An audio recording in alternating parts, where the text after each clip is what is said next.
Assalamualaikum warahmatullahi wabarakatuh. Saya Mustalifah Dani dengan NIM 1865041.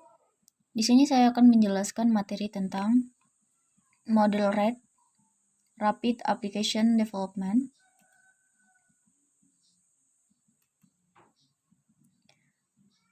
Pertama, kita ke pengertian RAD.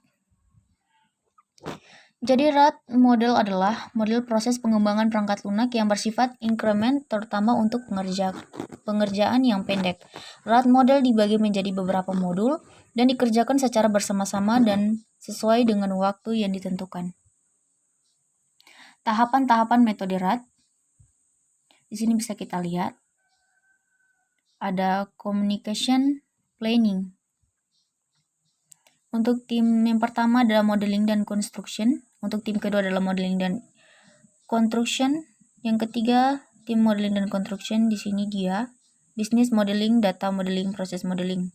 Bisa kita lihat di samping ini. Kemudian kelebihan RAD, Rapid Application Development. Yang pertama, mudah mengakomodasi perubahan sistem. Yang kedua, progress development bisa diukur.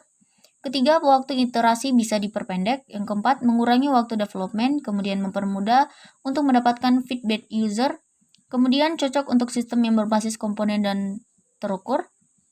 Selanjutnya, mudah dalam menentukan dasar sistem. Dan yang terakhir, cocok untuk proyek pengembangan yang membutuhkan waktu tersingkat.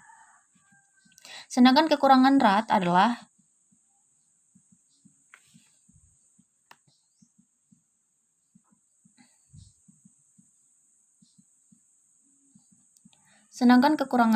adalah membutuhkan developer ataupun designer yang berpengalaman, kemudian manajemen yang kompleks, dan yang terakhir hanya untuk sistem yang bisa dimodulkan, yang bisa dibangun.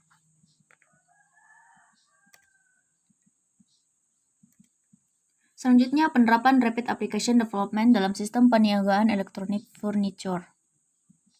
Metode RAD sesuai untuk menghasilkan sistem perangkat lunak perniagaan elektronik karena memiliki sistem yang dinamis, fleksibel, melibatkan pengguna secara langsung dan perancangan sistem tidak membutuhkan waktu yang lama. Mudah melakukan pemeliharaan dalam mengantisipasi kebutuhan sinkronisasi konten dan kekinian informasi. Metode RAD memiliki sejumlah tahapan yang diawali dengan tahapan perencanaan syarat kebutuhan sistem, melibatkan pengguna untuk merancang dan membangun sistem atau kegiatan ini dilakukan secara berulang-ulang hingga mencapai kesepakatan bersama, dan terakhir tanpa tahap implementasi.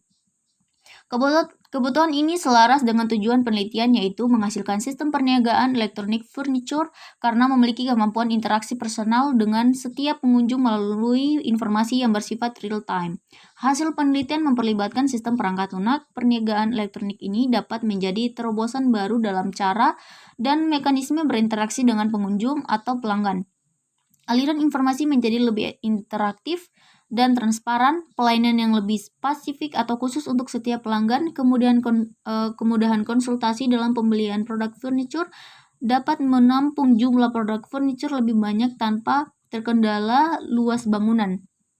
Hasil pengujian memperlihatkan sistem perniagaan elektronik memiliki verifikasi dan validasi anggota member, pemesanan, faktur pembelian, sistem pembayaran, pengiriman, dan pembayaran tagihan.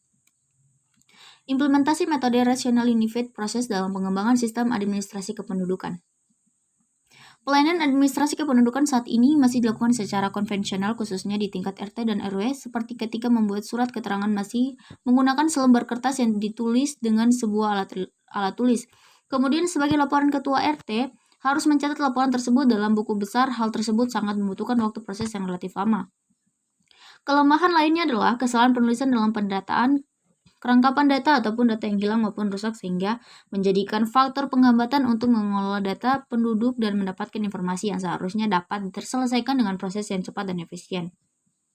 Dengan adanya aplikasi administrasi kependudukan yang dikembangkan dengan metode Rational Unified Process diharapkan mampu menangani pengelolaan data dengan lebih cepat, akurat, dan efisien untuk membantu kinerja organisasi RT RW hingga kelurahan dalam pelayanan administrasi kependudukan. Demikian yang dapat saya sampaikan. Wabillahi taufiq wal hidayah. Wassalamualaikum warahmatullahi wabarakatuh.